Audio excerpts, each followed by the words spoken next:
이 추미애 민주당 의원이 이런 글을 올렸어요. 자, 이거 확대 좀 해주세요.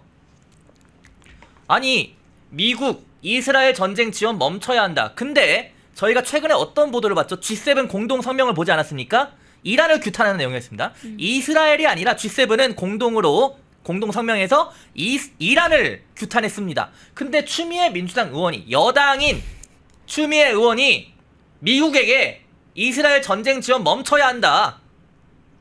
아니, G7과 완전 반대 노선으로 그런 스탠스로 글을 썼어요. 이거는 좀 어떻게 보십니까? 민주당에서도 저렇게 발언하는 걸 안 좋아하실 것 같아요. 그러니까 추미애 의원님이 조금 여러 가지로 저는 눈치가 없는 분이다. 민주당에서 지금 저런 발언이 나오는 걸 원하겠습니까?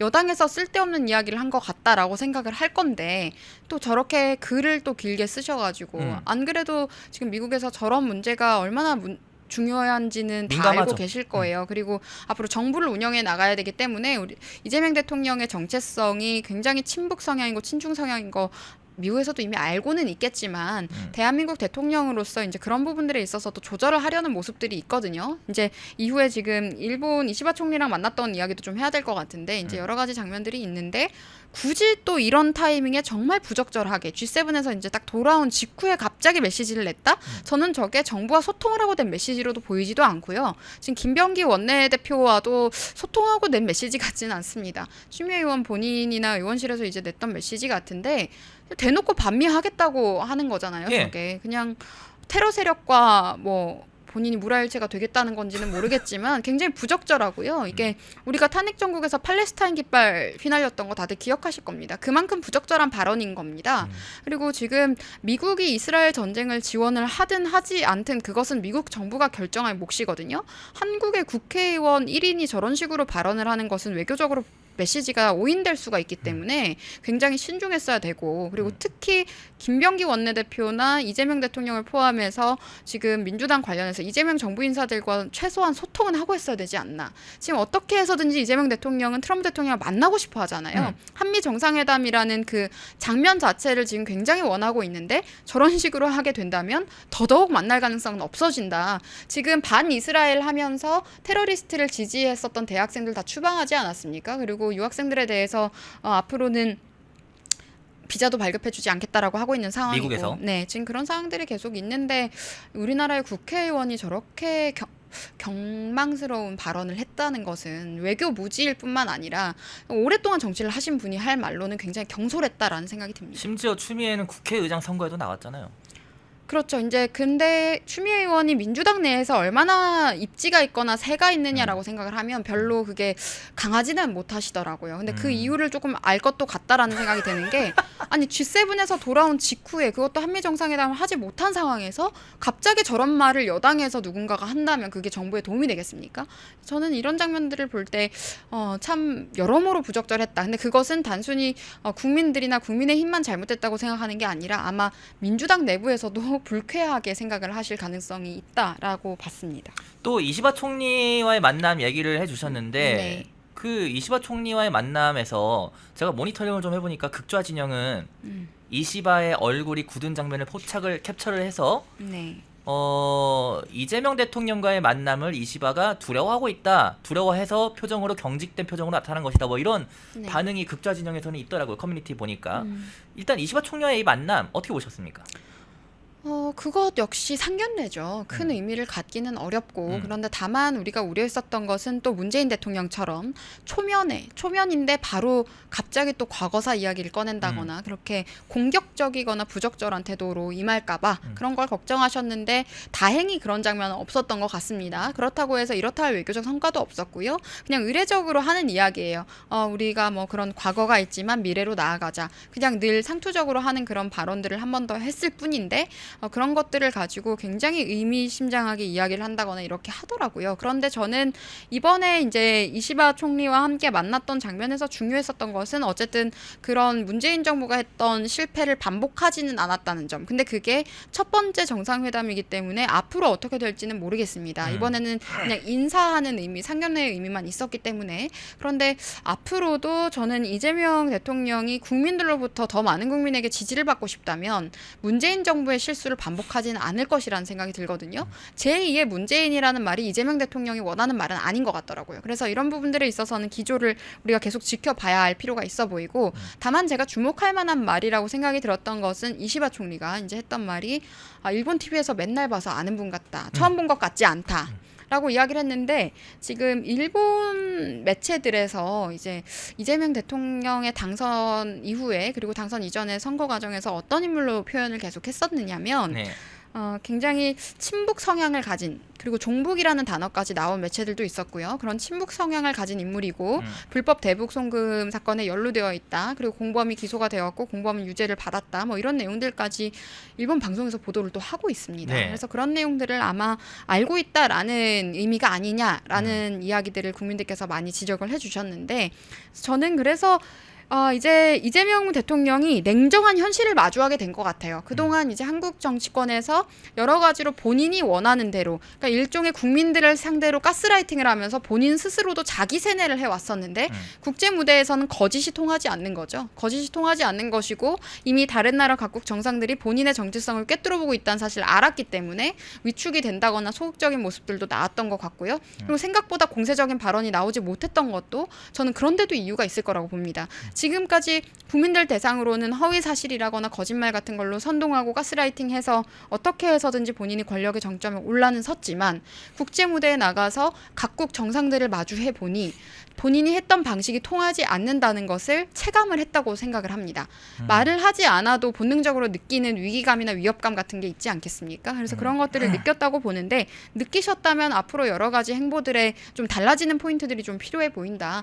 외교적인 부분들도 있지만 정책적인 부분에 있어서도 여러 가지 조율해 나가는 과정, 그리고 과거에 문재인 대통령처럼 극좌 일변도로 가서는 안 됩니다. 그렇게 해서는 더 이상 지지를 받기도 어려울 것이고, 그리고 탄핵이 습관화되어 있는 나라잖아요, 지금. 그리고 추미애 의원 같은 분들, 지금 정부에, 이재명 정부에 도움 안 될 말을 하는 사람들이 민주당 내에도 지금 있는 것이고, 그런 상황들을 봤을 때 이재명 대통령도 탄핵당하고 싶지 않다면 여러 가지 본인을 비판하는 분들의 목소리에도 귀를 기울여야 되지 않을까라는 생각이 듭니다.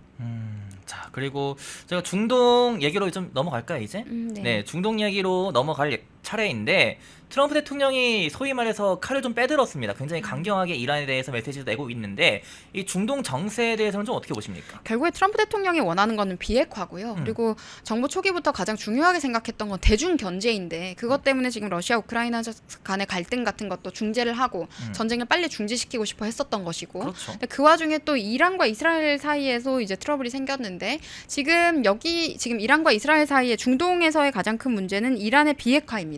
지금 미국이 목표로 하는 것은 이란의 비핵화인 것이고, 그래서 지금 트럼프 대통령이 직접 메시지를 낸 것은 즉시 항복하라는 메시지까지 지금 나온 상황입니다. 그렇죠. 그러면 이 상황은 굉장히 심각한 상황이라는 거고요. 그리고 이란을 비롯해서 그런 일부 테러를 저지르고 있는 중동 국가들 같은 경우에는 본인들이 말했던 그 무슬림 혁명 이전에는 굉장히 자유로웠습니다. 특히 여성들을 주목을 해볼 필요가 있는데, 혹시 사진이 있나요?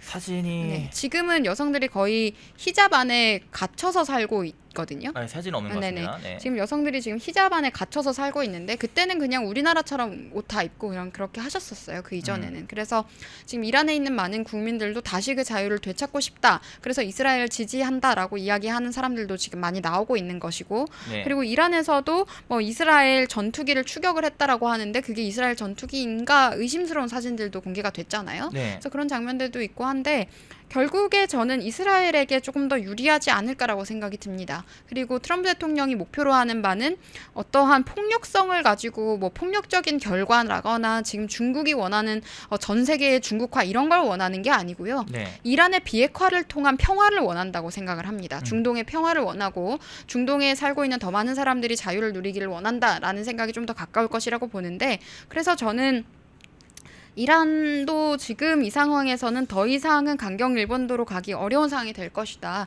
이미 미국에서 피트 헤그세스 국방부 장관이 준비 다 끝났다라고 이야기를 했습니다. 그렇죠. 언제든지 미국 무기를 바로 이제 미국 무기를 사용을 해서 이란을 공격할 준비가 이미 끝난 상황이고, 트럼프 대통령의 승인만 있으면 즉시 공격이 가능한 상황이 이미 되어버렸습니다. 그렇기 때문에 이란도 지금 이란 입장에서도 여러 가지 부분들에 있어서 전쟁을 중단하고 항복을 해야 할 상황이 전 사실 맞지 않나라고 생각을 하고요. 네.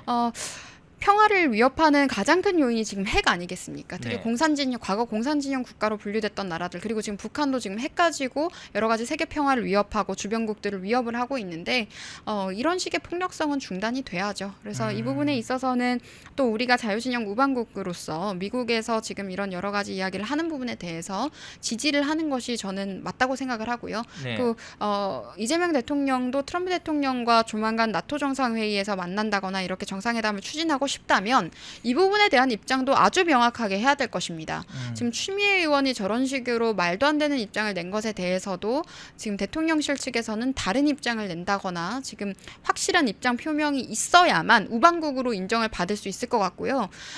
지금 미국 대통령 선거 이전부터 굉장히 세계 3차 대전에 대한 우려들, 지금 양안 전쟁도 일어날 수 있는 것이고 러시아 우크라이나 간의 갈등도 있고 지금 중동에서 이란 이스라엘도 모두가 우려하던 부분이었거든요. 그런데 그렇죠. 결국 전쟁이 일어나 버린 것이고, 그러면 이런 상황들에 대해서 과연 이재명 정부가 준비되어 있느냐라고 생각하면 저는 아무것도 준비가 안 되어 있는 모습처럼 보이거든요. 그래서 그런 것들이 우려가 되는데, 이런 상황에서 국제 정세가 극단으로 치닫고 굉장히 열전으로 가는 이런 여러 가지 양상들을 보일 경우에는 정체성에 대한 증명이 또 중요해지게 됩니다. 각국이. 그래서 이런 부분들이 사실 대선 정부에서 저희가 우려했던 것인데, 만약에 이재명이 대통령에 당선이 되어서 우리가 자유진영 우방국들로부터 외면당하는 일이 있어서는 안 된다라는 이야기를 해왔습니다. 그래서 이재명 대통령과 정부가 이런 부분들을 좀 인지를 똑바로 하고 지금 즉시 저는 입장을 내야 된다고 생각을 합니다. 이란 이스라엘 전쟁에 대해서 추미애 의원의 의견이 과연 정부 여당의 입장인 것인지, 그것이 아니라 미국과의 우방국으로서 낼 수 있는 정확한 공식적인 입장이 있다면 오늘 내에도 저는 내야 된다고 생각을 합니다. 자, 근데 결국에는 뭐 중동 문제뿐만 아니라 사실 저는 이렇게 또 하나 보는 게 중국과 대만과의 관계도 약간 이어지는 그 네. 연장선상이라고 생각을 하거든요. 이번에 중동 정세에 대해서 우리나라 정부가 어떤 방향성을 갖느냐에 따라서 향후 중국과의 대만 관계에 있어서도 예측이 가능한, 전망이 가능한 그런 거지 않습니까? 네. 실제로 많은 분들이 우려했던 게 중국과의 대만 관계에 있어서 이재명이 당선이 된다면, 대통령이 된다면은 어떻게 될지에 대한 거였어요. 이 중국과 대만 연장선상이라고 봐도 무방할까요? 어떻게 보십니까? 그렇죠. 결국에는 이게 구도가 지금 계속 그렇지 않습니까? 지금 러시아, 우크라이나도 그런 구도에 있는 것이고, 이란, 이스라엘도 같은 구도에 있는 것이고, 중국과 대만도 같은 구도에 있는 것인데, 많은 분들이 2차 세계대전이 끝나고 나서 체제 전쟁이 끝난 것처럼 생각을 하시지만 그 이후에 물론 냉전 시대도 있긴 했습니다만은 저는 그 양상이 끝난 적이 없다고 생각을 합니다. 다만 억제되어 있었을 뿐인데 지금 그런 여러 가지 갈등이 결국에는 표면으로 표출이 되고 있는 상황이고, 중국에서는 계속해서 양안 전쟁을 염두에 두고 그런 여러 가지 시나리오를 짜고 있다라는 것은 수년 전부터 알려진 사실이고요. 그리고 일본 정부 같은 경우에도 이미 수년 전부터 양안 전쟁 발발 시에 대만 난민들을 어떻게 수용을 할 것인가, 그리고 한국의 난민들을 어떻게 수용할 것인가까지 고민을 했었습니다. 정부에서 정책으로 고민을 했었어요. 그래서 굉장히 위험한 상황인데, 이런 와중에 이재명 대통령은 중국 대만 문제 우리가 왜 관여하냐, 하면 그만이다, 뭐 내가 틀린 말 했느냐라고 이야기를 했고, 굉장히 친중적인 성향을 노골적으로 드러냈고, 우리는 탄핵 정국인 상황에 우원식 국회의장, 문재인 친문계로 굉장히 분류되는 분이죠. 그렇죠. 우원식 국회의장 같은 경우에도 시진핑 만나러 가서 머리 조아리고 오지 않았습니까? 그러니까 그런 장면들, 그리고 또 지금 국무총리 후보자인 김민석 의원, 이런 분들 완전한 친중 성향이 정말 강력한 분들이거든요. 그래서 제가 한 가지 더 말씀드리고 싶은 것은, 지금 미국 정부에서, 특히 트럼프 미국 정부에서 굉장히 위험하게 생각하는 것은 친북 성향보다도 친중 성향인데, 대통령부터 해서 여당의 성향, 그리고 대통령, 국무총리, 국회의장, 지금 우리나라의 대통령, 국무총리, 국회의장 모두가 친중 인사입니다. 그리고 만약에 민주당 당대표가 정청래가 된다면 정청래든 박찬대든 친중 인사로 엮이게 되는 겁니다. 그렇기 때문에 자유진영 우방국들에서 우리나라의 그런 여러 가지 스탠스에 대해서 의심을 할 수가 있는 상황이 생기는 건데, 과연 얼마나 많은 신뢰를 줄 수 있느냐. 당장 국가 원수인 대통령부터 여러 가지 불법에 연루가 되어 있고, 특히 북한의 불법 대북 송금을 한 건에 연루가 되어 있기 때문에 이런 부분들에 있어서 앞으로 우방국과의 신뢰관계 형성이 중요해 보이고요. 정말 만에 하나 끔찍한 상황이 벌어진다고 했을 때, 정말 3차 세계대전이 이루어진다고 한다면 한국과 북한 간의 충돌도 또 발발할 수도 있게 되는 것입니다. 그러니까 그런 상황들에 대해서 정말 국제 위기가 고조되고 있는 상황에서 과연 이 사람이 국가를 이끌 리더십일 것인가라고 생각을 하면 전 참 안타까운 현실이라고 생각을 하고요. 그래도 본인이 더 이상 민주당 대표가 아니라 대통령이 되었다면 자유 대한민국의 대통령으로서 최소한의 명확한 입장은 밝혀줘야 우방국들로부터 신뢰를 확인받을 수도 있고 국민들도 걱정을 하시지 않을 것이라는 생각이 듭니다. 그런데 지금 여러 가지로 논란되고 있는 김인석 국무총리 밀어붙이는 이런 모습들을 보면은 참 우려가 됩니다. 생각보다도 허술하고 본인들의 눈앞의 이익을 굉장히 탐하는 성향이 많은 굉장히 얕은 수준의 정치를 또 보여주고 있어서 여러 가지 걱정이 많이 됩니다. 펜앤마이크와 광동이 함께 준비한 광동 혈당혈압 콜레스테롤 케어 솔루션, 식후 혈당 상승 억제, 체지방 감소, 혈중 콜레스테롤 개선, 높은 혈압 감소. 펜앤마이크 TV 단독 할인 1개월분 한 박스에 25,000원, 3개월분 세 박스에 66,000원. 펜앤마이크 구독자 전용 댓글 상단 할인 링크에서 구매 가능합니다. 전화 문의는 1661-6915, 전화 문의는 1661-6915. 펜앤마이크와 광동이 함께 준비한 광동 루테인 밀크 시슬, 혈행 개선, 노화로 인한 눈 건강, 간 건강. 펜앤마이크 TV 단독 할인 2개월분 한 박스에 3만원, 6개월분 세 박스에 84,000원. 펜앤마이크 구독자 전용 댓글 상단 할인 링크에서 구매 가능합니다. 전화 문의는 1661-6915, 전화 문의는 1661-6915.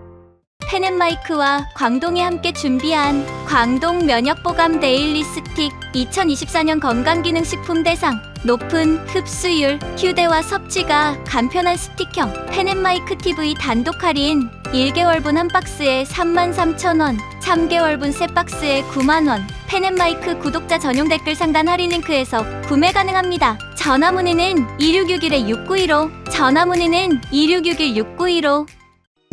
펜앤마이크에서 추천하는 영상도 보고 가세요. 다른 영상도 즐기시려면 구독 버튼을 꼭 눌러주세요.